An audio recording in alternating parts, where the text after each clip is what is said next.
Programa Visão Espírita. Apoio. América Chaves Seguros. Seguro é proteger sua vida e seu patrimônio. Precision Hospitalar. Distribuidora de medicamentos. E Livraria Espírita Verdade e Luz. Desde 1959, divulgando o espiritismo em Ribeirão Preto e região. Hoje, no programa Visão Espírita, Bíblia e Espiritismo.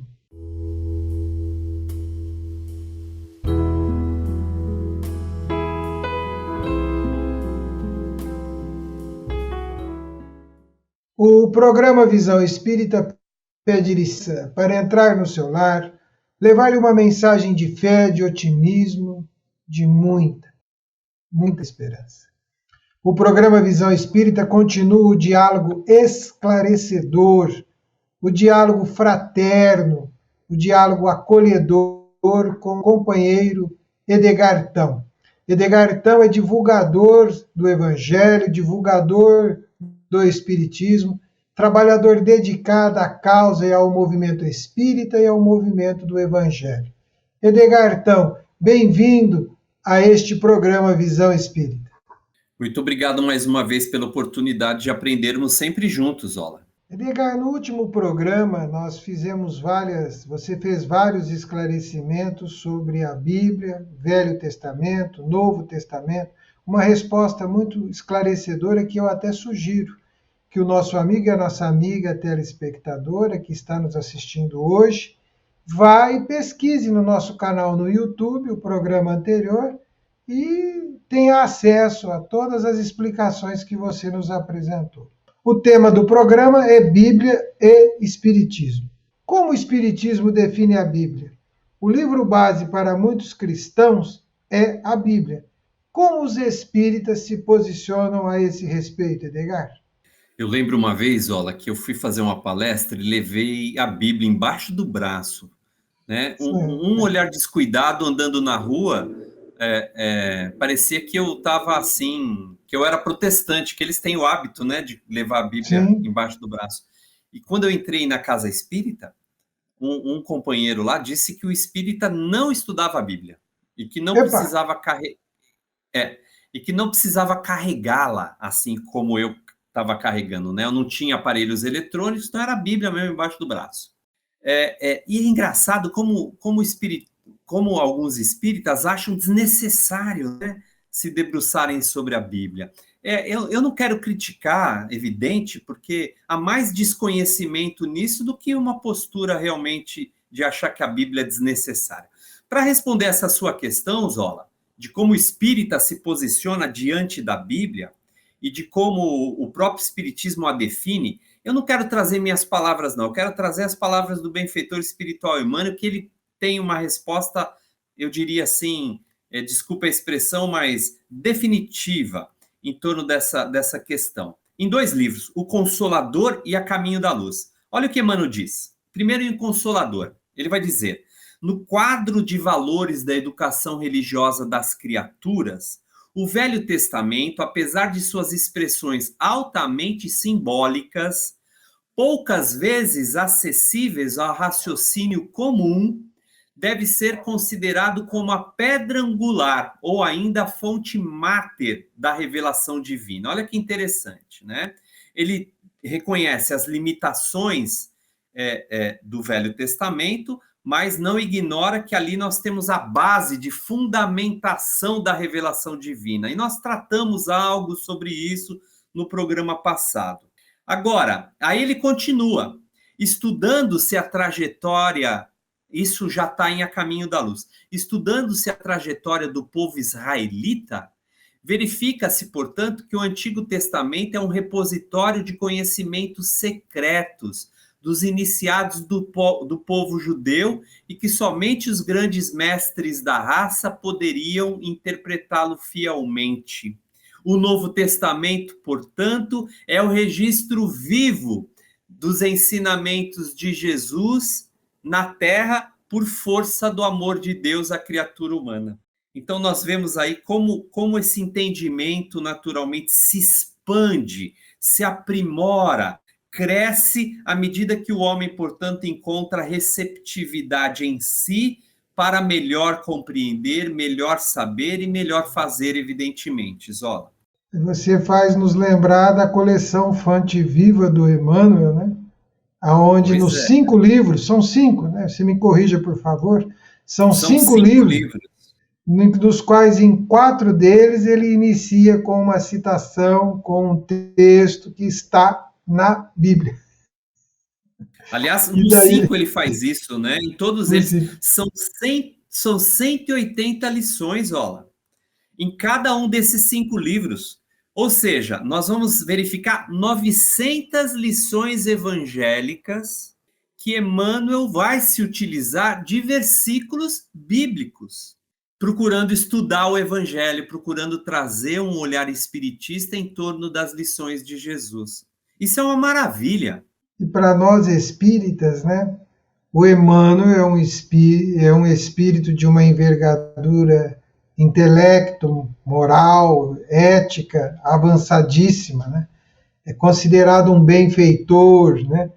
É considerado um espírito muito culto, porque ele vai escrever romances, uma série, produção literária através da mediunidade de Francisco Cândido Xavier, com um traço único, incopiável, que é o estilo Emmanuel de escrever, né? E ele é um estudioso da Bíblia de forma maravilhosa. Então fica aqui um convite, você que porventura é adepto de outra crença, de outra estrutura religiosa, conheça um pouco do Espiritismo através desta obra, desta coleção Fonte Viva, e verá como nós, espíritas, interpretamos, estudamos e refletimos sobre todos os ensinos que se apresentam na Bíblia. Edgar, quero aproveitar e trazer mais uma questão para nossas reflexões aqui. Já que falamos do Novo Testamento, né, da Nova Aliança, está lá no programa anterior a explicação, né? Como é que é a palavra em grego? Berit. Berit. Então está lá, está a explicação. Em hebraico, né? A palavra em hebraico. Em hebraico, que depois foi para o grego, que vai sair testamento, como é? A palavra em grego é diatek. Diatek. Que daí vai sair testamento, né?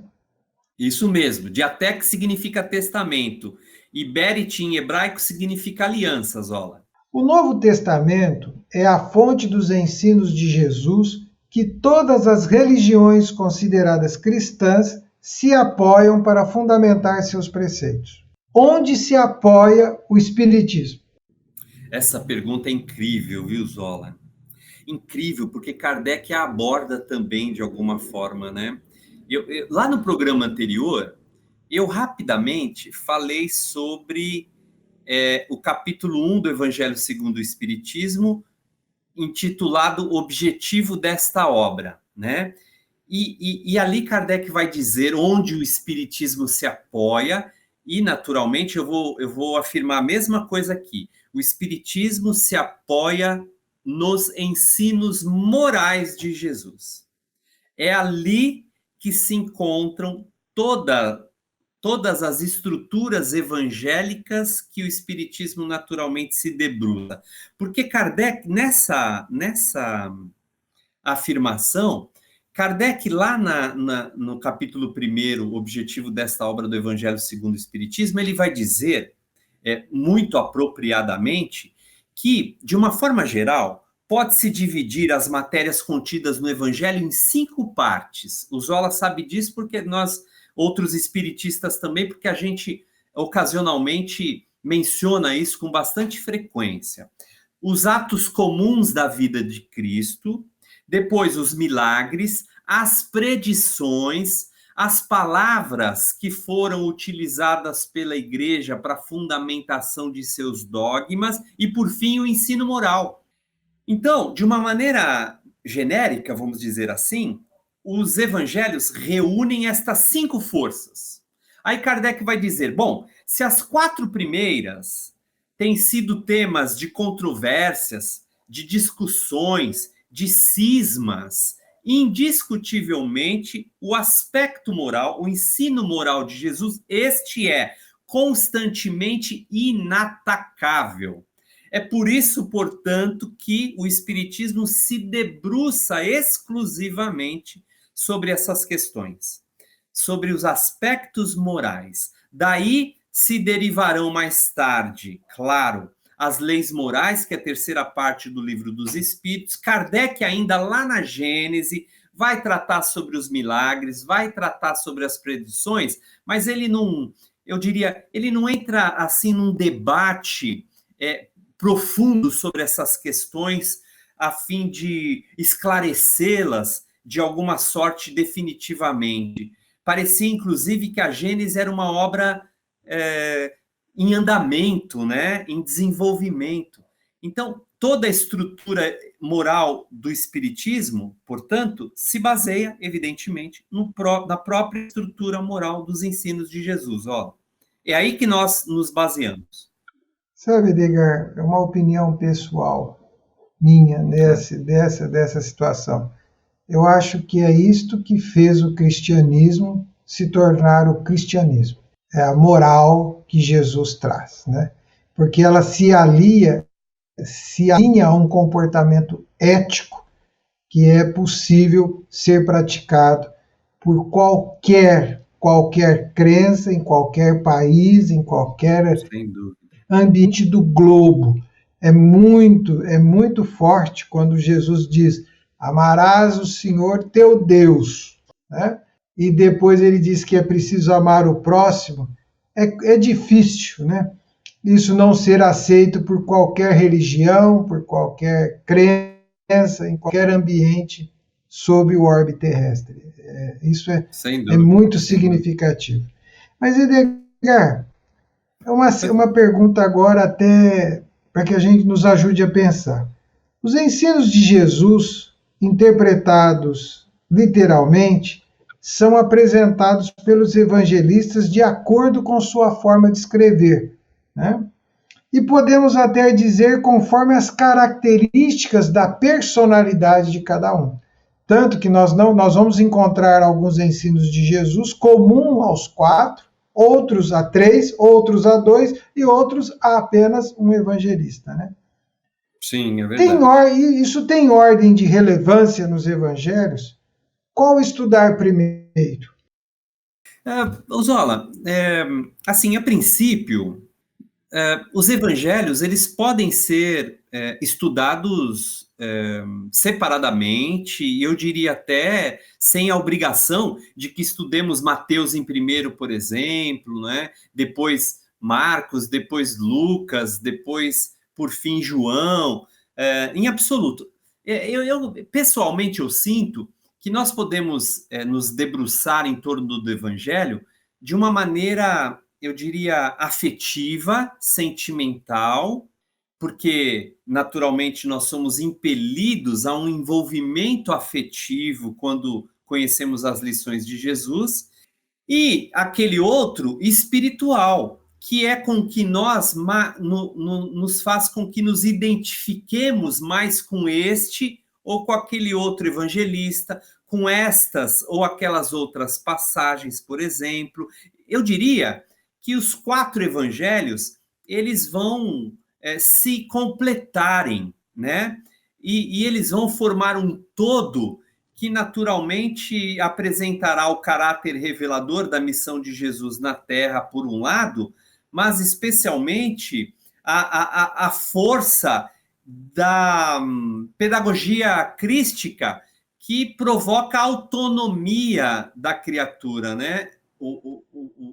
A libertação da própria consciência, a iluminação espiritual do indivíduo. Então, não há só, na minha opinião pessoal, não há só aquela ordem que deve ser observada, nem esse ou aquele evangelista melhor que um outro, né? Eu diria apenas que, de uma forma geral, os 3 evangelistas, Mateus, Marcos e Lucas, contemplam mais as características do cotidiano de Jesus, né? Da vida de Jesus na Terra. João apresenta uma outra característica que eu diria mais sagrada, mais universalista, eu diria até mais espiritual, né? Então, seriam essas eventuais diferenças que poderia provocar essa ou aquela outra tendência num estudo. Mas não vejo assim, Zola, finalmente, a necessidade da obediência, né? Até porque os evangelhos foram escritos em diferentes épocas, né? Eles foram aprimorados com o tempo, né? Então, isso também é muito relativo. Eles vão retratar determinadas situações contextuais, políticas, econômicas, religiosas, muito peculiares. Sabe, Edgar, às vezes alguns não se atentam, ou se atentam, deixam passar, né? Todas essas narrativas, Jesus não escreveu nenhuma. Todas foram escritas pelos evangelistas 60 anos depois, 40. Então, assim, existe um tempo posterior, né? Então, o olhar do evangelista sobre esta narrativa, dependendo da sua cultura, da sua forma com que ele se relacionava ao momento religioso, né? Então, tudo isso se apresenta de alguma maneira no Evangelho. Então, quando se tem essa informação, o olhar e a forma de ler também se amplia, né? Propicia mais reflexões, sem dúvida, mais análises, né? Sem dúvida, bem lembrado. Outro aspecto que nós queremos trazer para o nosso amigo telespectador, para a nossa amiga telespectadora que nos acompanha pelos nossos canais no YouTube, na TV RP, canal da NET. O Novo Testamento também contempla as cartas de Paulo, Atos dos Apóstolos, fonte de muitas citações por parte dos cristãos. Quais são a origem destas citações? E aí eu vou fazer uma certa provocação. E você já no programa anterior chegou a tocar no assunto. Ah, tá. A carta aos Hebreus. Já que você falou em cartas de Paulo, eu já fiquei atento. Carta aos Hebreus. Elas existem? Então, isso também é uma coisa interessante, né? Até hoje, os estudiosos bíblicos, eles estão se debruçando sobre provas documentais da Bíblia e procurando traçar o momento histórico em que os evangelhos foram escritos, as cartas de Paulo, enfim. As descobertas vão sendo feitas por essa, vamos dizer, arqueologia bíblica de maneira muito cuidadosa, e a própria historiografia, portanto, vai mudando, né, Zola? As novas descobertas vão fazendo reposições, né, reposicionamentos daquelas antigas, evidentemente. É a história, na verdade, né? E é interessante observar, há 14 cartas de Paulo de Tarso contidas no Novo Testamento, né?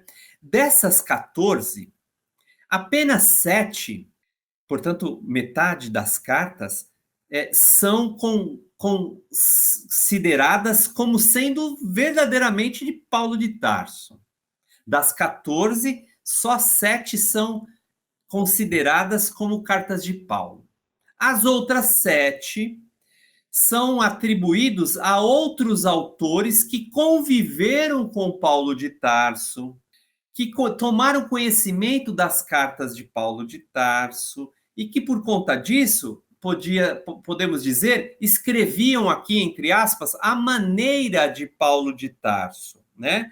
Há, entretanto, Zola, e a gente conversou sobre isso no programa anterior, há, entretanto, quase que uma única unanimidade entre os historiadores bíblicos, entre os arqueólogos bíblicos, de que a carta aos Hebreus não é de Paulo de Tarso, né? Não é. 2 outras cartas são ainda questionáveis, eles ainda estão discutindo se pertenceram ou não a Paulo. O fato é que, por exemplo, as primeiras descobertas, o Papiros de Nash, lá no início do século passado, em 1902, com fragmentos do Velho Testamento. Depois, os manuscritos do Mar Morto mais recentemente, que é uma das descobertas arqueológicas bíblicas mais extraordinárias, porque tem praticamente todos os livros do Velho Testamento, embora fragmentos deles, não é? Então, o tempo todo, isso está sendo analisado e está sendo, vamos dizer, reinterpretado. O fato é que, independente disso, Zola, eu acho que isso deve ficar na mente de todos nós.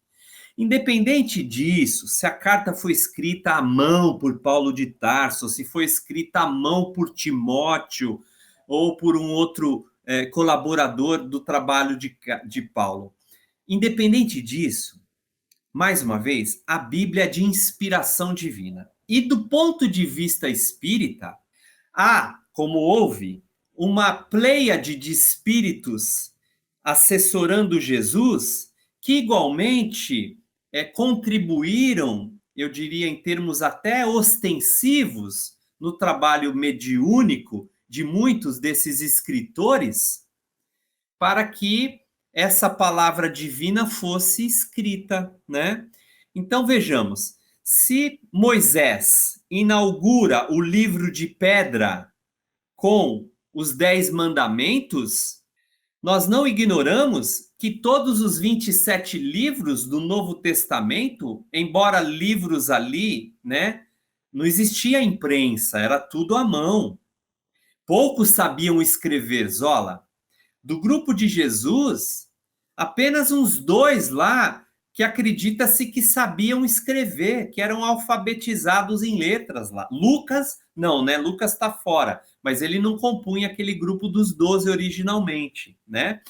Então, do trabalho dos evangelistas, nós vemos a presença espiritual dos prepostos de Cristo, e eu diria até dele próprio, sobretudo em Paulo de Tarso, né? É Jesus que aparece para Paulo e diz, Paulo pergunta, o que queres que eu te faça, Senhor? E Jesus, então, dá as primeiras orientações, né? Então, Zola, essas citações todas, essas referências todas existem, são de inspiração divina, mais ostensivamente ou não, e essencialmente são o verdadeiro código ético-moral que Jesus se utiliza para transmitir a palavra de Deus aos homens, né? Lembremos disso. Nem só de pão vive o homem, mas de toda palavra que sai da boca de Deus. A boca de Deus expressa a boca de Jesus, os ensinos de Jesus, as ações de Jesus expressam a boca de Deus para a humanidade, Zola. Para alguns que, eu sei que isso é do conhecimento de todos, mas versículo e capítulo na Bíblia é algo, levando-se em consideração o tempo do livro, bem recente, né? Muita, de 1200 para cá. Então, não era algo que existia, que era assim, era tudo escrito de forma, né, natural, né? Muito interessante isso. E outra coisa que também poucos de nós deixamos de perceber, né, é que o tempo, para algumas coisas, ele vai desgastar. Vamos voltar no tempo e lembrar que isto tudo teve que atravessar 2000, 1000 e poucos anos, né? É lógico que podem existir arquivos dos quais não tenhamos conhecimento que esteja de posse de alguma religião, mas isso tudo nos faz pensar. E seguindo nessa linha, nós temos um Novo Testamento que foi traduzido direto do grego, né, por um companheiro espírita, né, que é o Haroldo Dutra Dias, né? E ele vai escrever na introdução deste livro, né, nessa perspectiva, a história da interpretação desses livros assume papel preponderante, descortinando as inúmeras abordagens e conteúdos que se sobrepuseram ao texto, e descortinando as inúmeras abordagens e conteúdos que se sobrepuseram ao texto. Para nós pensarmos, foi ajustado esse texto? Os ensinos de Jesus estão distorcidos? Zola, eu acho que não. Aliás, eu tenho certeza que os ensinos de Jesus não estão distorcidos, muito embora haja na elaboração da Bíblia e dos textos bíblicos a mão humana, né? definitivamente, até hoje, as lições de Jesus são insuperáveis. As lições de Jesus são absolutamente atemporais. É o código mais puro, é o código ético-moral da verdadeira conduta humana mais puro que se tem notícia. É um código imaculado. Por conta disso, evidentemente, embora haja ali enxertos, correções, ajustamentos, erros de traduções, erros de cópia, etc., etc., a essência dos ensinamentos de Jesus continua ali, estuante, viva, única e indestrutível. É Jesus que a manifesta em cada linha que naturalmente nós podemos encontrar no Novo Testamento. Portanto, eles não foram distorcidos, e isso exige da nossa parte, encerro aqui, para não me alongar no tema, um desdobramento, eu diria, lúcido, de bom senso, lógico, mais uma vez, sem interpretações literalistas. Edgar, o programa Visão Espírita te agradece. Estávamos com saudade de tê-lo aqui, né? Ouvir o seu conhecimento, a sua sabedoria. Pedimos que você deixe a sua mensagem de encerramento ao nosso telespectador e telespectadora. Amigo e amiga que nos ouve, que nos assiste, lembremos sempre que Jesus se expressa por vontade divina na Terra. E por conta disso, as suas lições continuam sendo imorredoras para todos nós. Não importa se a gente encontra essa ou aquela anotação evangélica deste ou daquele outro jeito. O fato é que Jesus se faz presente no coração humano, sobretudo nas expressões do bem e do amor que nós conseguimos exercitar nos dias da atualidade, amigos e amigas. Amigo e amiga telespectadora, nós agradecemos a sua companhia, a sua gentileza de ficar nos ouvindo, tomando conhecimento das nossas observações e das nossas considerações. Sabemos que algumas opiniões têm resistências ou pensam diferentes, mas numa coisa todos nós pensamos juntos. O amor é o elo maior que nos une. E o Evangelho e Jesus é amor vivo e redivivo para as nossas vidas. Até o próximo programa Visão Espírita.